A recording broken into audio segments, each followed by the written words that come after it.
let's talk about the total announcements of investments for Nigeria, which touched $10.1 billion in the first half of last year, up about 100% over the period of 2020, according to a new report released today by the Nigerian Investment Promotion Commission, or NIPC. The report also revealed that a shift in investment promises increasing to Nigeria's manufacturing, construction, and the electricity sectors instead of financials and the ICT. Joining me now for an exclusive interview on this is Yewande Sadiku, who is the Executive Secretary at the NIPC itself. Yewande, good evening. Thanks for coming through. Good evening, Boston. Good to have you here. Always a pleasure. Thank you very much. Let's just look at the key highlights of this investment report. Give me in summary, what does it really look like? I got it all here.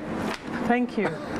I'm delighted, actually. We've been doing this now since 2017. So we now have 3 full years of collecting investment announcements, and this is the 4th one. In the second quarter of 2021, the report is in 2 parts. It looks at the second quarter of 2021, and it looks at the first half of 2021. In the second quarter of 2021, we tracked investment announcements that came to a total of $1.69 billion.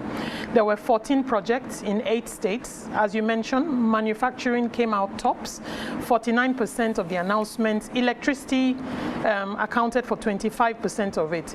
In terms of destinations, Ogun State came out top this time, $500 million, 30% of the total.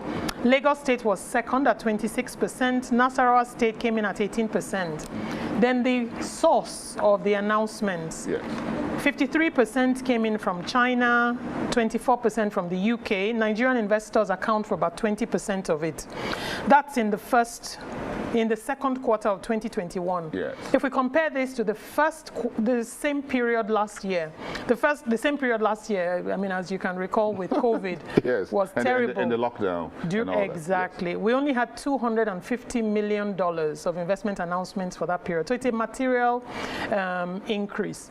But if we look at the second half of 2021 relative to the second half of 2020, again, we see a material increase. The first half of 2021 was much stronger than the second half, but in total, the first and second quarters, beg your pardon, the first and second quarters of 2021 come to a total of $10 billion. About double what we saw in the same period last year. So a stronger interest, if you like, from investors. But the interesting picture between the second quarter of 2021 and the first quarter of 2021 is that even though we had strong investor interest in the second quarter, the deal sizes are much smaller in the second quarter than the first half. I don't fully understand why yet, but the top 10 deals, if we look at the top 10 deals for the first half, it's about 50-50 in number between Q1 and Q2. But the values are materially different. The biggest 5 deals in Q2 only come to $1.6 billion. The biggest 5 deals in Q1 came to $8.1 billion. So the first half accounts for the majority, for almost 80% of what we tracked for the first half. When you look at the sectors and the state governments on top of this announcement, what do you think was the driver? I think the receptiveness, the warmth of state governments to investors is always a big part of it. Before these deals are announced, they would have been in the pipeline for quite a while. Many of them will face challenges. It is always useful to have state governments receptive, available to help resolve those issues. And increasingly now, we're also finding that security is becoming topical with almost everything. And it is across the country in terms of investor deals or reservations. But the willingness of state governors to be available to resolve issues where they arise is important. It's also relevant where the opportunities themselves lie. So some of these things are location specific. Yes. The biggest deal that we've seen so far is a brass fertilizer and petrochemical plant, which, because it needs gas, is only relevant to one part of Nigeria in yes. particular. At least for now. Yes, at least for now. Until maybe we discover gas elsewhere. But at least. But again, in terms of where the data show that China seems to be getting a whole lot more interested in our business environment than the US as the source of this investment. But again, why is manufacturing, construction, electricity seem to be getting a whole lot more investment announcements or interest from investors? So China had a stronger play in the second half than it did in the first. And I guess if you look at the total for the year, China is still relevant in the context of it.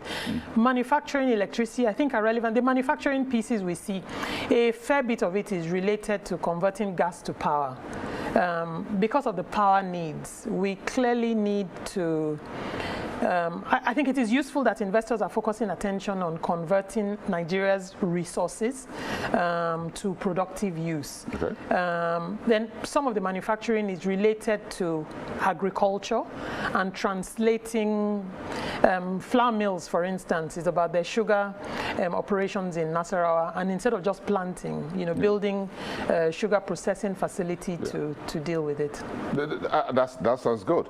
But we'll still have investments going into ICT and financial services. Are these largely portfolio or otherwise? Investment into ICT and fintech. In ICT in particular, it will largely be portfolio, but non-listed portfolio. So you would not necessarily see it on the stock exchange because a lot of those players are not listed. Yes. So you only see the announcements from the private deals that are made, and I think that's not unusual. No, in fact, we like it. I think it is important. Private equity does a whole lot, and venture capital. Absolutely, I think it is important to tap into that knowledge economy that Nigeria is increasingly known for. It leverages a lot of the competitive advantages that we have: our youth capital, our entrepreneurial energy, our can-do spirit, and just our attitude for there's a challenge with this, you find an innovative way to get around it. Yeah, interesting about, do you have any idea where investors will prefer certain state governments? You talked about that earlier, but when I look at the states, the state government, it looks like we can say, for example, proximity to Lagos anyway. What about other states that are a bit far-flung, like Bayelsa, like Gombe State and others? The picture changes from quarter to quarter, so it is difficult to look at a picture for a quarter and decide for all of Nigeria.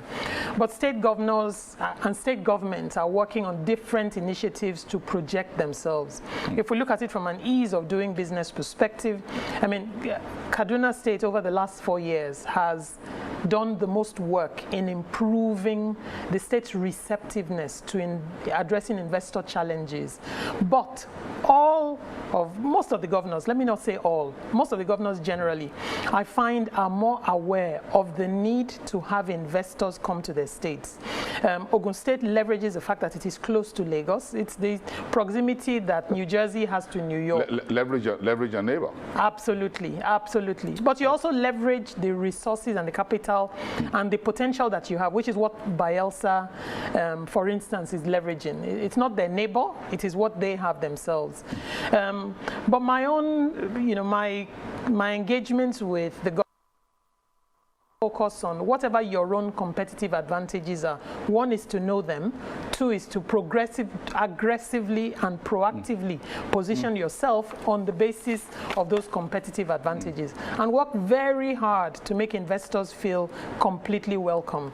Problems will arise. When they arise, listening ear and having somebody who has direct access to the governor and can facilitate a resolution when it is required. Okay, nice one. Do you think we'll do $20 billion this year? I think it is possible. Historically, we've seen the second half of the year actually stronger in terms of announcements than the first half. Okay, let's leave it there for tonight. Yewande Sadiku, thank you so much. Thank you. Secretary, the Nigeria Investment Promotion Commission. Have a great weekend. Thank you. See you next time.